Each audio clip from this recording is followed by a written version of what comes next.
सबसे पहले भारत को पाकिस्तान को किसी प्रकार से ट्रस्ट नहीं करना चाहिए।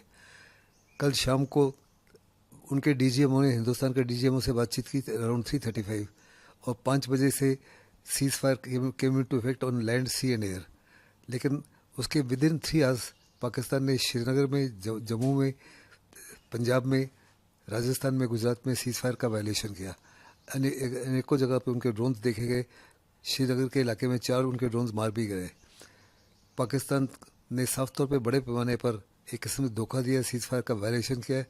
लेकिन पाकिस्तान कह रहा है कि हिंदुस्तान ने सीज फायर का वायलेशन किया और हम रिस्ट्रेंट दर्शा रहे हैं, जबकि रिजल्ट एब्सोल्युटली ऑपोजिट है। पाकिस्तान ने सीज फायर का वायलेशन किया और हिंदुस्तान जो है बड़ी रिस्पॉन्सिवली रिएक्ट कर रहा है।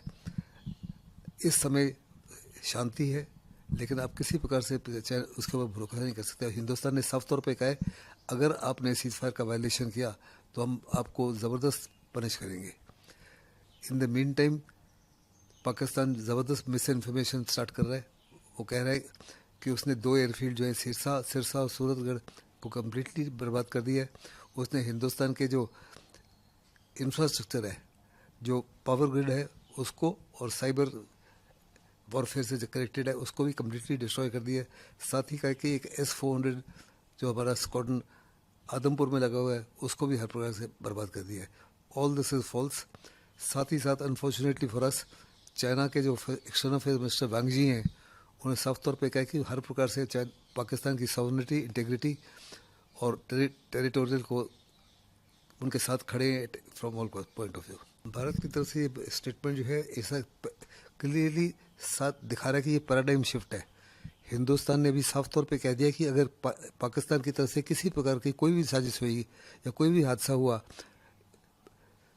उसको हम एक किस्म से एक्ट ऑफ वॉर समझेंगे, बिल्कुल उसी माफिक जैसे हमने पहलगाम को एक्ट ऑफ वॉर किया, और हिंदुस्तान बहुत ही ज़बरदस्त कार्रवाई करेगा। ये बहुत अच्छा है कि हमने पाकिस्तान को बता दिया है, अपने डोमेस्टिक ऑडियंस को बता दिया और इंटरनेशनल ऑडियंस को बता दिया है कि हम किसी प्रकार से कोई भी एक्ट ऑफ टेररिज्म जो है पाकिस्तान से ओरिजिनेट होता है उसको हिंदुस्तान टॉलरेट नहीं करेगा एज ऑफ नाउ। देखो, ये पूरा जो ऑपरेशन है तकरीबन 100 घंटे लगा। इस 100 घंटे में हिंदुस्तान ने बहुत बुरी तरीके से पाकिस्तान को मात दी है।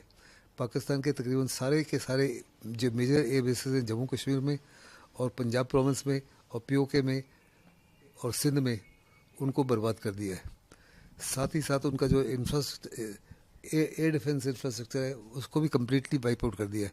अभी पाकिस्तान की फिर बॉर्डर, जहाँ तक लाइन ऑफ कंट्रोल के ऊपर पाकिस्तान के जितने भी कम्युनिकेशन सेंटर्स थे जहाँ से कमांड एंड कंट्रोल होता था, जितने भी लॉजिस्टिक इंस्टॉलेशन थी और जितने भी कोई पैड्स बचे हुए थे जिसके माध्यम से टेररिज्म को इन्फिल्ट्रेशन होता था, सब बर्बाद कर दिए।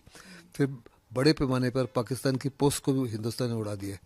यानी दूसरे लफ्ज़ों में पाकिस्तान को बहुत ज़बरदस्त नुकसान हुआ है, और ये नुकसान को, एक कंगाल पाकिस्तान को इस नुकसान को ठीक करने के लिए कम से कम मेरे मुताबिक कम से कम 6 से 8 से 10 साल लग जाएंगे।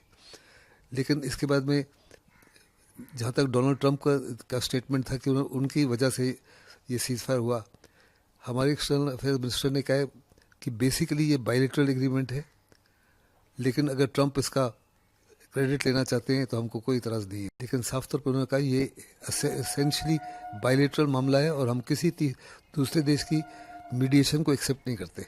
एब्सोल्युटली एंड टोटली हमारे प्रधानमंत्री ने जिस माफी की लीडरशिप दिखाई है, जिस माफी की डिसीजन मेकिंग दिखाई है, जिस माफी की पॉलिटिकल विल दिखाई है, वो अद्भुत है। उन्होंने साफ तौर पे कहा था कि जिन्होंने ये कार्रवाई की है पहलगाम की 22 अप्रैल को, उनको नहीं बख्शा जाएगा, उनके पीछे जो आकाज है उनको नहीं बख्शा जाएगा, और जिन्होंने इसको प्लानिंग और एग्जीक्यूशन में मदद की उनको भी नहीं छोड़ेंगे, चाहे दुनिया में किसी जगह पे छुप जाए। We will detect them, we will trace them and we will go after them. Exactly वही करके दिखाया जो उन्होंने कहा था। इससे जिन लोगों के 26 लोग मारे गए थे उनके परिवारों को एक किस्म से जस्टिस मिला है, और मेरे मुताबिक जस्टिस जो है बहुत बढ़िया जस्टिस मिला है। ये पहली बार है देश में इस मामले का हुआ है। इससे पहले जो लीडरशिप थी पुरानी UPA की, लीडरशिप इनडिसाइसिव थी, लीडरशिप वैसिलेटिंग थी, लीडरशिप कमज़ोर थी, और लीडरशिप में वो पॉलिटिकल विल नहीं थी जो अभी दर्शाई है। साथ ही साथ उस समय पूरा का पूरा देश जो है एकजुट नहीं था। आज प्रधानमंत्री की मोदी की वजह से पूरा देश एकजुट है, कश्मीर में भी और बाकी देश में भी।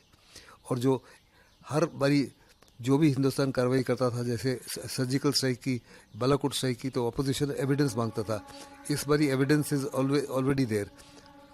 पाकिस्तान के लोग खुद ही वीडियो जारी कर रहे हैं जो वायरल हो रहा है। और साथ ही साथ कुछ और भी हुआ है, पाकिस्तान की फ़ौज के ऊपर उनके अवाम का भरोसा हट गया। BLA ने इसका बड़ा फ़ायदा उठाया है, तरीके तालिबान ने फ़ायदा उठाया है, तालिबान ने फ़ायदा उठाया है। कहा जा रहा है कि बलूचिस्तान में 3 बड़े शहर जो हैं आज पाकिस्तान से मुक्त हो गए हैं। एक क्वेटा जो उनका कैपिटल है, वज़ीरिस्तान और कलात। ये पाकिस्तान के लिए बहुत ही ज़बरदस्त झटका है, और अगर पाकिस्तान की नीतियाँ इसी प्रकार रही तो आने वाले समय में शायद उनको अल्लाह भी नहीं बचा पाएगा।